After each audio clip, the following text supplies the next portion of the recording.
প্রাক্তন মুখ্যমন্ত্রী বুদ্ধদেব ভট্টাচার্য গতকাল প্রয়াত হয়েছেন এবং বুদ্ধবাবুকে তার বাড়ি থেকে সরাসরি পিস ওয়ার্ল্ডে রাখা হয়েছিল এবং সেখান থেকে সরাসরি আজ শুক্রবার কিন্তু বিধানসভাতে আনা হয়েছিল এবং তারপর আলিমুদ্দিন স্ট্রিটে আনা হয়েছে।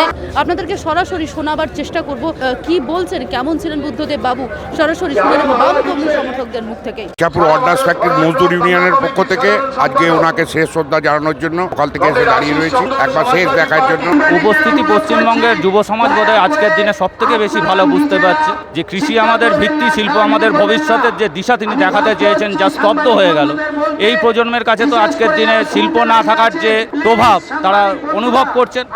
উনি এই যে বলেছেন কৃষি আমাদের ভিত্তি, ইন্ডাস্ট্রি আমাদের ভবিষ্যৎ, এই ভবিষ্যৎটা অনেকটা থমকে গেল, সেইটাই আমাদের খারাপ লাগে।